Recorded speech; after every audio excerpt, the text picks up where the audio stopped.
बहुत स्वागत है आपका। मैं हूं आपके साथ नेहा दुबे। बुलेटिन की शुरुआत करते हैं ईद की खबर के साथ। मुख्यमंत्री नीतीश कुमार ने ईद उल फितर के अवसर पर गांधी मैदान पहुंचकर इमाम ईदैन हजरत मौलाना मसूद अहमदी कादरी नवदी से मुलाकात की और ईद की मुबारकबाद दी। इमाम ईदैन हजरत मौलाना मसूद अहमद कादरी नवदी ने भी मुख्यमंत्री को ईद की मुबारकबाद दी और बिहार की सुख समृद्धि और उन्नति, प्रगति और विकास की कामना की। इससे पहले ईदैन कमेटी के सदर महमूद आलम ने मुख्यमंत्री को गुलदस्ता भेंट कर और साफा पहनाकर उनकी इज्जत अफजाही की।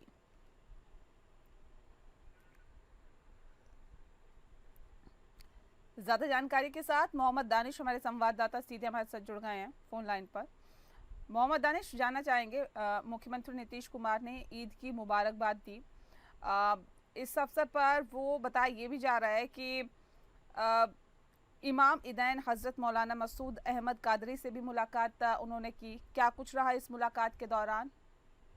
जी नहीं, देखिए सबसे पहली बात है कि 1 महीना के रोजा रखने के बाद ईद की नमाज अदा की जाती है। हाँ। और इसमें मुख्यमंत्री हर साल जो है गांधी मैदान पहुंचते हैं और वहाँ मुस्लिम जितने भी लोग पहुंचते हैं नमाज पढ़ने के लिए वो सभी लोग से एक एक करके मिलते भी है और गले भी मिलते हैं। इसी सिलसिले में उन्होंने आज वहाँ पहुंचा और वहाँ पहुंचने के बाद सभी को शुभकामनाएं भी दी और साथ ही साथ वहाँ जितने भी लोग थे उनसे आपसी भाईचारा बनाए रखने के लिए भी अपील की। इसके लिए भी दुआ करने के लिए उन्होंने अपील की। बिल्कुल। अब बिहार में विधानसभा चुनाव में मोहम्मद दानिश बेहद नजदीक है, ऐसे में क्या मैसेज देने की कोशिश मुख्यमंत्री की तरफ से की गई है? ये कुछ ही महीना में विधानसभा चुनाव की होने वाली है और उस सिलसिले में कुछ जो रमजान में ही जो है मुस्लिम संगठनों द्वारा जो है नीतीश कुमार की इफ्तार पार्टी को बाइकआउट किया गया था और उसको लेकर फिर इमारत शरिया में जो पॉलिटिक्स शुरू हुई उसको देखते हुए भी ये अहम माना जा रहा है कि इसमें नीतीश कुमार एक मैसेज देना चाहते हैं कि हम सभी जात और धर्म के लोगों को साथ लेके चलना चाहते हैं। जो लोग हमसे खफा हैं वो लोग भी हमसे आइए मिलिए और हम लोग जो है एक होके बिहार की विकास की गति को करें। हम हमारे लिए सभी समाज सभी जात के धर्म एक है, ये भी मैसेज उन्होंने देना चाहा। दानिश, बने रहिए हमारे साथ। फिलहाल इस खबर पर जानकारी देने के लिए आपका बहुत बहुत शुक्रिया। आप बने रहिए हमारे साथ, आगे भी आपसे जानकारी लेंगे।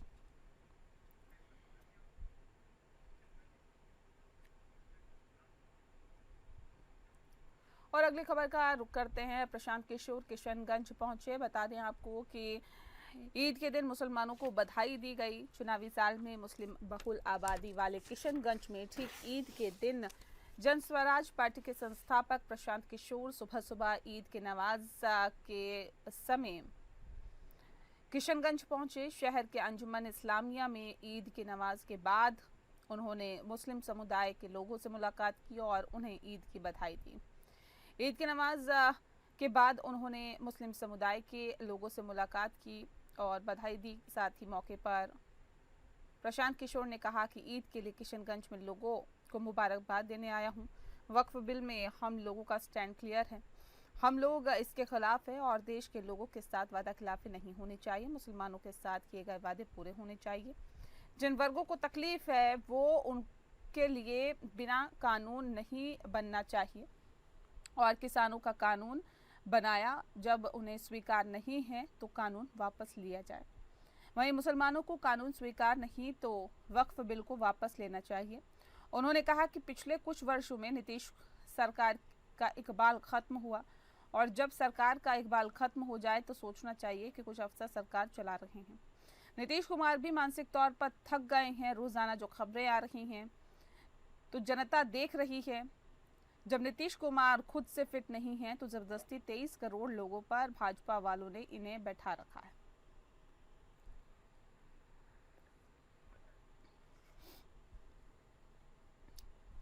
मोहम्मद दानिश ज्यादा जानकारी के साथ सीधे हमारे साथ फोन लाइन पर जुड़े हुए हैं। मोहम्मद दानिश, मौका ईद का था लेकिन ईद पर राजनीतिक का बात करते हुए प्रशांत किशोर ने अपना मकसद भी साफ कर दिया।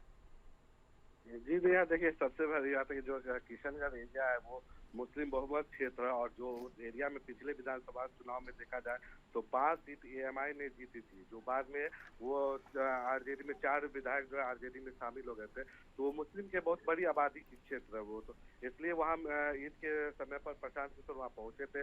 मगर जहाँ उनको वहाँ पर शुभकामनाएं देने चाहिए तो वहाँ उन्होंने एनडीए और महागठबंधन दोनों पर उन्होंने अब ये उनका ये किया है। साथ ही वो वक्फ बिल को भी लेके अपना स्टैंड क्लियर कर दिया कि हम लोग इसके खिलाफ है और कहीं न कहीं ये मुसलमान के वोटों के लिए और या मुसलमान को अपने प्रति लाने के लिए ये उनका एक बड़ा बयान था। और इसी सिलसिले में वो वहाँ पहुंचने के बाद जो है वहाँ हर एक क्षेत्र में घूमे और सभी मुसलमान लोगों से वहाँ पर मिले वो। जी, बहुत शुक्रिया आपका दानिश, तमाम जानकारी हम तक पहुंचाने के लिए।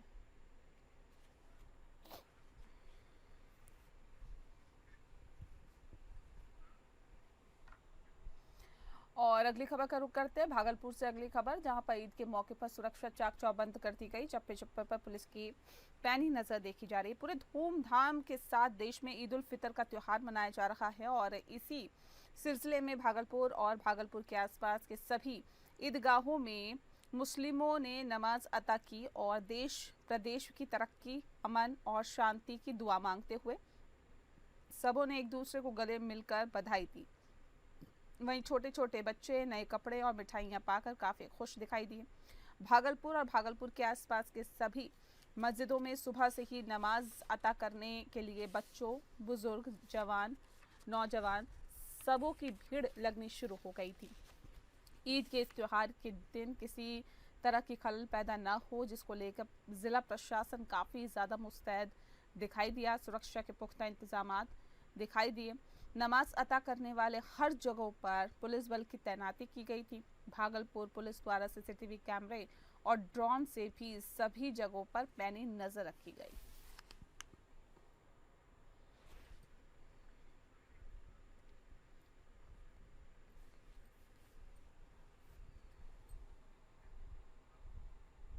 और अगली खबर भागलपुर से, बता दें आपको कि भागलपुर में वक्फ बोर्ड बिल के खिलाफ विरोध प्रदर्शन देखने को मिला। ईद उल फितर का त्योहार इस्लाम धर्म का सबसे बड़ा त्योहार है, लेकिन भागलपुर में कुछ अलग ही नज़ारा दिखा। यहाँ वक्फ बोर्ड बिल के खिलाफ काली पट्टी बांधकर ईद उल फितर की नमाज अता की गई और प्रदर्शनकारी मुसलमानों का कहना है कि वक्फ बोर्ड सदन में पास नहीं होना चाहिए, वरना ईद के बाद इससे भी ज्यादा जोर शोर से आंदोलन किया जाएगा।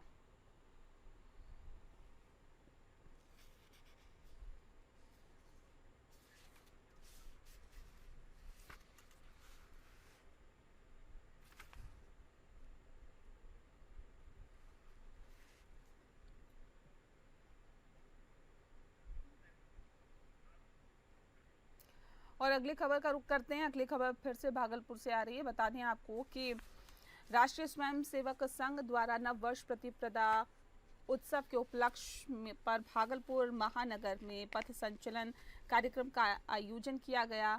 आनंद राम ढांढनिया सरस्वती विद्या मंदिर से पथ संचलन शुरू हुआ, जो पूरे शहर का भ्रमण कर इसी विद्यालय में समाप्त भी हुआ। पथ संचलन में हजारों की संख्या में स्वयंसेवकों ने अपनी वेशभूषा में पथ संचलन में बैंड की धुन पर कदम ताल करते हुए वो दिखाई दिए। संघ के कार्यकर्ताओं में लोगों से रस निर्माण के कार्य करने का आह्वान किया गया। हाथों में लाठी और खाकी फुल पैंट और सफेद शर्ट में ये स्वयंसेवक जब निकले तो वहां का माहौल ही कुछ अलग था। पथ संचलन कार्यक्रम के बाद आद सरसंघ चालक प्रणाम और बौद्धिक कार्यक्रम का भी आयोजन किया गया। पथ संचलन में स्वामी विवेकानंद, पंडित मदन मोहन मालवीय, डॉक्टर बलिराम हेडगेवार और गुरु गोवलकर की तस्वीर पर स्वयंसेवकों ने पुष्प अर्पित किए। कार्यक्रम के दौरान राष्ट्रीय स्वयंसेवक को राष्ट्र निर्माण के लिए काम करने का संदेश भी दिया गया।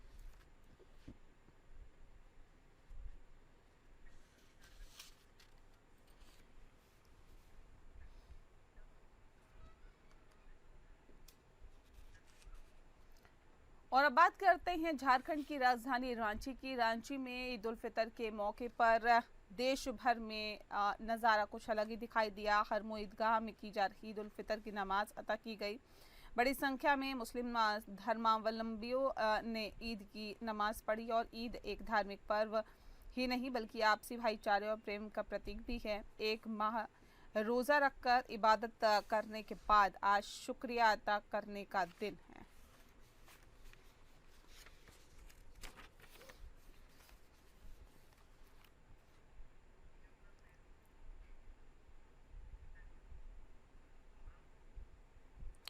और अब बात करते हैं बेरमो की। बेरमो में पेंशन से जुड़े हुए मसले पर अब बात करेंगे, क्योंकि बेरमो के करगली महिला मंडल सीसीएल के तीनों एरिया के सेवानिवृत्त कर्मियों की बैठक हुई। मुख्य रूप से झारखंड एटक के कार्यकारी अध्यक्ष सह JBCCI सदस्य लखनलाल महतो उपस्थित थे। तीनों एरिया के विभिन्न श्रमिक संगठनों से संबंध कई सेवानिवृत्त सीसीएल कर्मी पहुंचे। सबसे ज्यादा ग्रेजुटी भुगतान में विलंब 2017 से 20 लाख ग्रेजुटी लीव, एनकैशमेंट में विलंब, रिवाइज पीपीओ सीएमपीएफ की वापसी, 11वें वेतन समझौते के अनुसार पेंशन CPRMS के तहत पार्ट स्मार्ट कार्ड, इलाज में हुए खर्च की राशि की अंदर कटौती, दवाई और इलाज में हुए खर्च राशि की वापसी, क्षेत्रीय स्तर पर कराने, 11 दिन की काटी गई मजदूरी का भुगतान नहीं होने, पेंशन पुनरीक्षण आदि के मामले उठाए गए।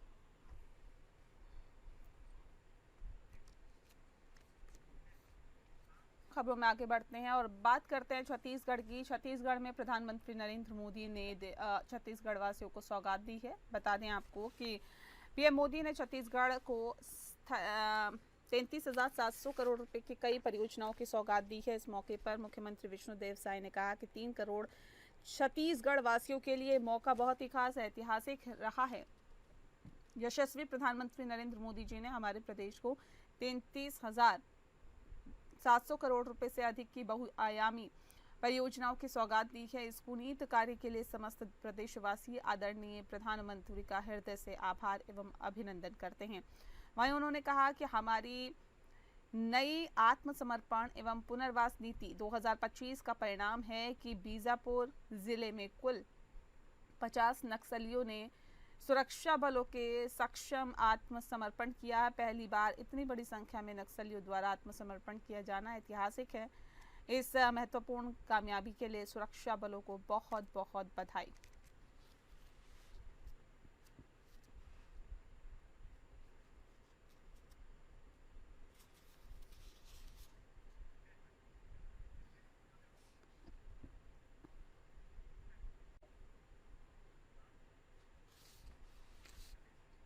और अब बात करते हैं रायपुर की। रायपुर में नई रेल सेवा की सौगात दी गई है। बता दें आपको कि प्रधानमंत्री नरेंद्र मोदी ने हिंदू नववर्ष के शुभारंभ के अवसर पर छत्तीसगढ़ को 33,700 करोड़ रुपए के विकास कार्यों की सौगात देश को दी है और साथ ही राज्य में बेहतर रेल सुविधा के तहत अभनपुर रायपुर रेल सेवा को वीडियो कॉन्फ्रेंसिंग के माध्यम से हरी झंडी दिखाकर रवाना किया। सांसद बृजमोहन अग्रवाल ने अभनपुर रेलवे स्टेशन पर आयोजित विशेष कार्यक्रमों में सम्मिलित हुए और वीडियो कॉन्फ्रेंसिंग के माध्यम से प्रधानमंत्री के कार्यक्रम से जुड़े। उन्होंने स्थानीय जनता की उपस्थिति में ट्रेन को झंडी दिखाकर रायपुर के लिए रवाना किया। इस अवसर पर बृजमोहन अग्रवाल ने लोगों को नवरात्रि की बधाई देते हुए कहा कि आज अभनपुर की जनता के लिए बहुत ही खुशी का दिन है। नवरात्रि के पहले दिन प्रधानमंत्री मोदी जी ने रायपुर और अभनपुर के बीच रेल सेवा की शुरुआत कर एक ऐतिहासिक कदम उठाया। आने वाले समय में इस रेल सेवा का विस्तार धमतरी तक किया जाएगा और इसे बस्तर तक जोड़ा जाएगा, जिससे स्थानीय जनता, विद्यार्थियों, कर्मचारियों और किसानों को किफायती और सुगम परिवहन सुविधा उपलब्ध होगी और बस्तर में पर्यटन बढ़ेगा। सांसद अग्रवाल ने प्रधानमंत्री नरेंद्र मोदी, केंद्रीय मंत्री मनोहर लाल खट्टर और मुख्यमंत्री विष्णुदेव साय को धन्यवाद देते हुए कहा कि भाजपा की डबल इंजन की सरकार छत्तीसगढ़ के तेज विकास के लिए संकल्पित है। आज 33,700 करोड़ रुपए के प्रोजेक्ट का शिलान्यास और शुभारंभ किया गया। इनमें बिजली, तेल, गैस, रेल, सड़क, शिक्षा और आवास जैसी परियोजनाएं शामिल हैं। साथ ही 29 जिलों में 130 हाईटेक पीएम श्री स्कूल की सौगात दी गई, जिससे राज्य में स्कूल शिक्षा की एक नई क्रांति आएगी और 3 लाख परिवारों को पीएम आवास योजना के तहत नए घर दिए गए।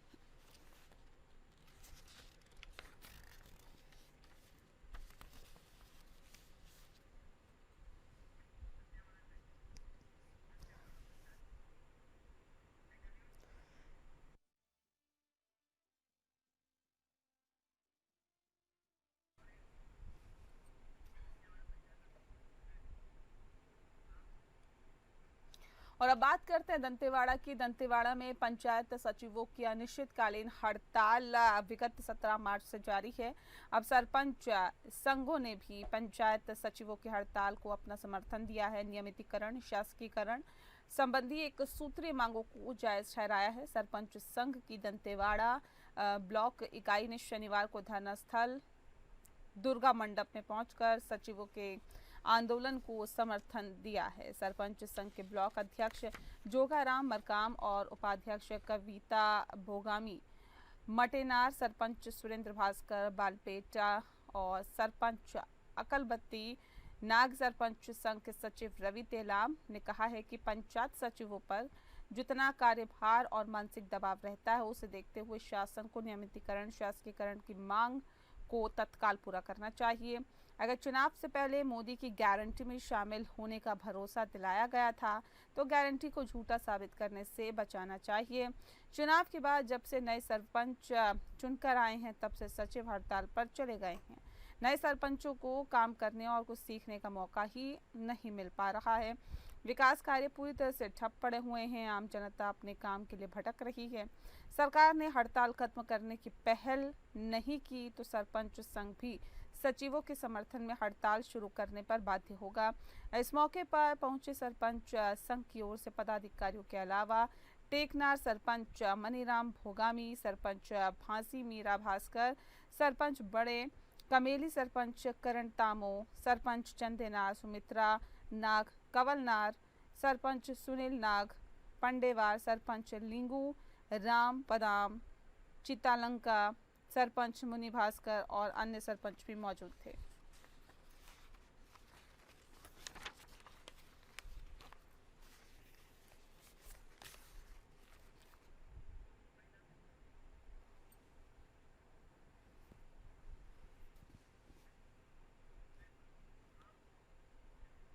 और अगली खबर का रुख करते हैं जांजगीर चांपा से। अगली खबर है जहां पर महिला से छेड़छाड़ करने का मामला सामने आया है। एक निजी अस्पताल में पदस्थ डॉक्टर की करतूत ने डॉक्टर पेशे को शर्मसार कर दिया। डॉक्टर जयप्रकाश देवांगन ने इलाज कराने पहुंची एक महिला का उपचार के दौरान अश्लील हरकत करने लगा और डॉक्टर की गलत नीयत को भांपते हुए महिला ने घटना की जानकारी परिजनों को दी, जिसके बाद परिजन अस्पताल पहुंचकर हंगामा करने लगे। इधर अस्पताल में तनाव की स्थिति को संभालते हुए चांपा थाना प्रभारी ने पीड़िता को रिपोर्ट दर्ज कराने थाने भेजा। वहीं आरोपी डॉक्टर घटना के बाद से फरार हो गया। पुलिस आरोपी की तलाश में जुट गई।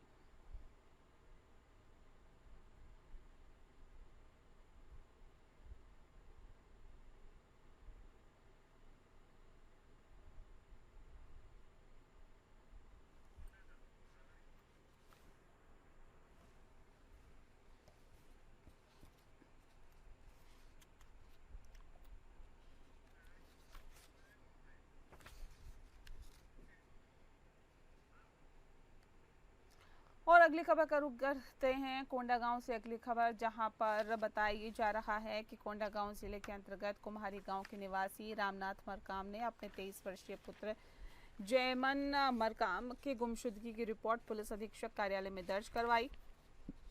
रामनाथ मरकाम ने बताया कि उसका बेटा 2 महीने पूर्व तेलंगाना में काम करने गया था और 17 मार्च को 2025 को वापस आते ही हैदराबाद से लापता हो गया। वहीं पिता ने पुत्र से लगातार संपर्क करने की कोशिश की, लेकिन उसका मोबाइल किसी अन्य व्यक्ति के पास मिला। जब उन्होंने बात की तो उनके बेटे के मोबाइल से बात की, तब उनको शक हुआ कि उनके बेटे को बंधक बनाया गया।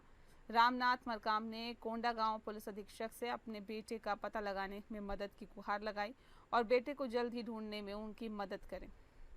साथ ही रामनाथ मरकाम ने अपने बेटे जयमन मरकाम का ही पता बताने वाले को 5,000 रुपये नकद देने की घोषणा भी की।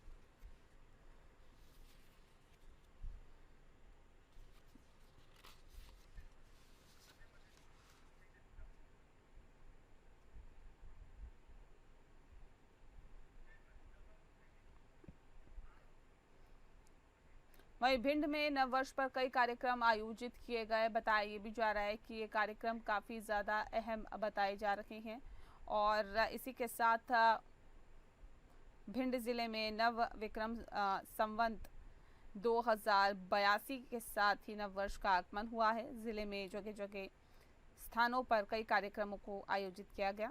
भिंड के सगराताल श्री राम जानकी मंदिर पर कछवाहा घार समिति द्वारा संतों के सम्मान के साथ ही क्षेत्र के चौधरियों एवं सरपंचों का सम्मान किया गया। कार्यक्रम में महामंडलेश्वर श्री श्री 1008 मोहनानंद महाराज संत कुंज बिहारी दास जमवाए माता मंदिर के अलावा भूतपूर्व सैनिक एवं आसपास के क्षेत्रवासी बड़ी संख्या में मौजूद रहे।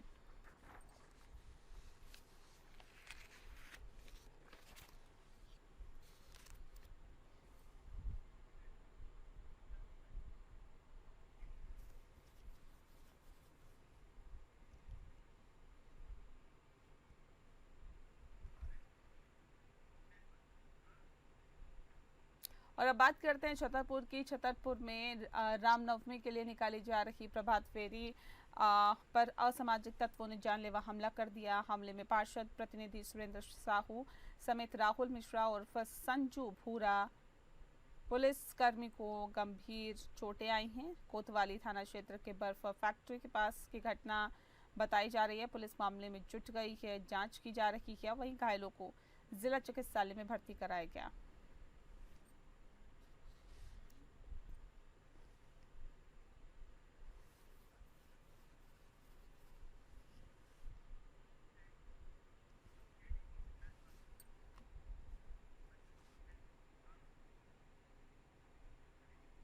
और अगली खबर पटियाला से आ रही है। बता दें आपको, पटियाला में कर्नल पुष्पेंद्र सिंह बाठ मारपीट मामले को लेकर बनाई गई कमेटी के प्रमुख एडीजीपी एएस राय ने पटियाला में प्रेस वार्ता की। उन्होंने कहा कि मामले में निष्पक्ष जांच होगी। एसएसपी पटियाला को भी तलब किया जा सकता है और एडीजीपी राय ने बताया है कि अगले 2 दिन जांच टीम सभी सबूत इकट्ठा करेगी। राय ने कहा है कि जहां झगड़ा हुआ उसके अलावा भी जो भी कागजी कार्रवाई इस मामले में अभी तक हुई है वे सभी दस्तावेज सबूत इकट्ठा कर जांच के दायरे में ले जाएंगे। पूछे गए सवालों के जवाब में राय ने बताया कि सारे मामले की निष्पक्ष जांच की जाएगी। जांच में एसएसपी पटियाला को भी बुलाया जा सकता है।